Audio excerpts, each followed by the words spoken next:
जो भूमिका बनाई जा रही है पूरे देश के लिए, वह बनाई जा रही है आत्मनिर्भर भारत के लिए। किसान हमारा सम्मान पा सके, समृद्ध हो सके, आगे बढ़ सके। लेकिन इस भूमिका के अनुरूप जो कार्य होना चाहिए, मुझे नहीं लगता कि भारतीय जनता पार्टी की सरकार वह कार्य कर पा रही है। जो वास्तविक तस्वीर है वो कुछ और ही दर्शाती है।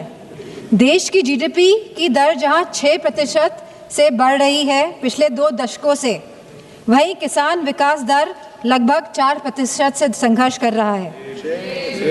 और फसल क्षेत्र जहां पे छोटा और सीमांत किसान निर्भर है, वो केवल 2% से रेंग रहा है। जहां सरकार ने वादा किया था कि किसानों की आय दुगनी कर देंगी, तो आज ये वादा आसमान छूने जैसा है। आज हमारे किसान भाइयों की आय केवल 8,000 से 10,000 रुपये तक प्रति माह सीमित रह गई है। और अगर हम फसल की खेती की वास्तविकता की बात करें तो यह आय केवल 3,800 रुपये प्रति माह तक सीमित रह गई है। जहां 46% देश की आबादी किसी कृषि क्षेत्र में है, वहीं आज हमारे किसान लगभग 50% किसान कर्ज में डूबा है। और पिछले 10 वर्षों में 10 लाख किसानों ने आत्महत्या करी है।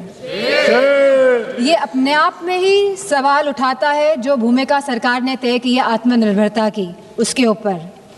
और जहां ये सुसाइड्स, आत्महत्या लगातार बढ़ रही हैं, मेरी सरकार से मांग है कि जिस तरह आप बड़े बड़े कॉरपोरेट जगत के लोगों का कर्ज माफ़ करते हैं, जहां 16 लाख करोड़ का कर्ज माफ़ किया गया है कॉरपोरेट जगत के लोगों का, वही हम चाहते हैं कि आप हमारे किसान भाइयों का भी कर्ज पूरी तरह माफ़ करने का कार्य करें। हमारे अभी भारतीय जनता पार्टी के सांसद बोल रहे थे कि एमएसपी की बात विपक्षी दल क्यों कर रहे हैं। तो ये तो भारतीय जनता पार्टी के घोषणा पत्र में था 2014 के कि आप स्वामीनाथन कमीशन के फॉर्मूले पे एमएसपी तय करेंगे। ये आपका वादा था देश की जनता के साथ, लेकिन आपने उस वादे को भी पूरा नहीं किया।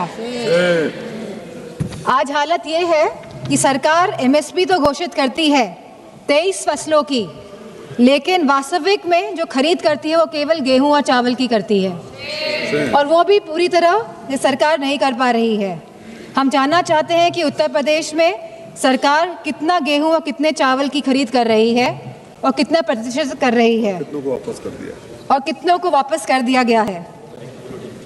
आज जहां हम प्रधानमंत्री फसल बीमा योजना की भी बात करना चाहेंगे, क्योंकि 25% इसमें कटौती की गई है और सरकारी आंकड़ों के अनुसार 2 करोड़ हेक्टेयर फसल क्षेत्र क्षतिग्रस्त हुआ है बाढ़ के कारण, मौसम के कारण, ओलावृष्टि के कारण, सूखा पड़ने के कारण। अगर यह इतना 2 करोड़ हेक्टेयर फसल क्षेत्र का क्षतिग्रस्त हुआ है, अगर किसानों का नुकसान हुआ है, तो आखिरकार सरकार ने लगभग 25% कटौती प्रधानमंत्री फसल बीमा योजना में क्यों करी है, इसका भी हम जवाब चाहते हैं हमारे कृषि मंत्री से। जितनी भी हमारी माताएं बहनें हैं, उनके आशीर्वाद से और जो सरकार जो है, जितनी भी महिला है, उनके सशक्तिकरण से स्वयं सहायता समूह जो समाज में महिलाओं को ग्रोथ इंजन बना रहा है, उसके विमेन लीडर्स को ग्रामीण क्षेत्रों में डेवलप कर रहा है। ये सबसे ये समझ में आता है कि हमारे देश में जो विमेन लेड डेवलपमेंट है, उसका सही परिणाम आज देखने को मिल रहा है।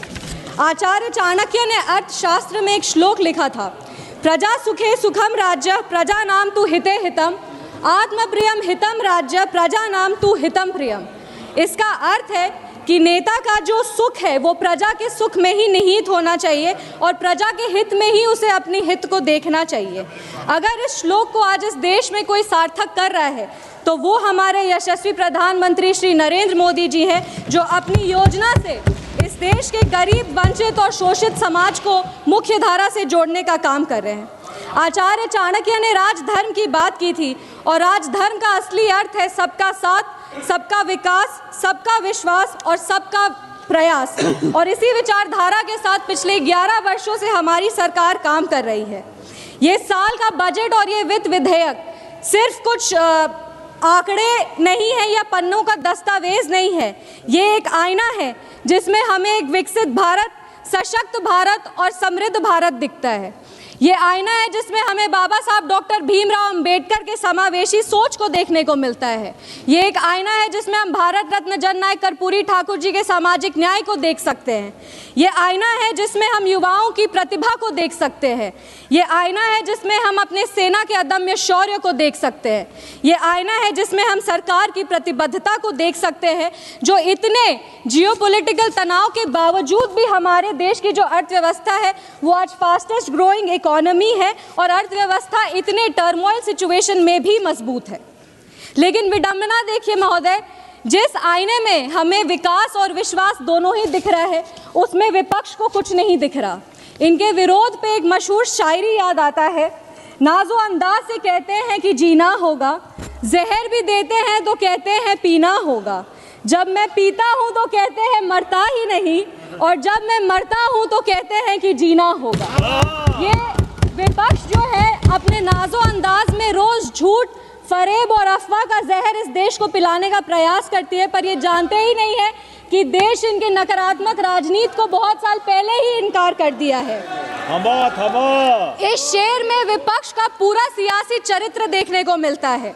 यहाँ पे बड़ी बड़ी संस्थानें हैं, IMF है, OECD है, जो भारत की ओर उम्मीद से देखती है और भारत को एक ब्राइट स्पॉट मानती है, पर हमारे विपक्ष के कुछ विद्वान हैं जिनको इस पूरे विकास में कुछ दिखता ही नहीं और वो हमेशा कहते हैं कि India is a dead economy. मजाक की बात तो ये है सर कि जो खुद इलेक्टोरली डेड हो गए हैं, अब बार बार विपक्ष की बात कर रहे हैं, पूरा विपक्ष तो खाली पड़ा है। अर्थव्यवस्था को क्या डेड कहेंगे? आप इस देश को जब डेड इकोनॉमी कहते हैं तो आप हमारे प्रधानमंत्री का अपमान नहीं करते, आप अपमान करते हैं उस किसान का जो रिकॉर्ड 350 मिलियन टन अनाज उगा रहा है। आप अपमान करते हैं उस श्रमिक का जो आज संसद भवन से लेकर राम मंदिर तक का निर्माण कर रहा है। आप अपमान करते हैं उस वैज्ञानिक का जो चंद्रयान को शिव शक्ति पॉइंट तक पहुंचाया है। आप अपमान करते हैं उस स्टार्टअप फाउंडर का जो दुनिया भर में भारत की डंका बजा रहा है।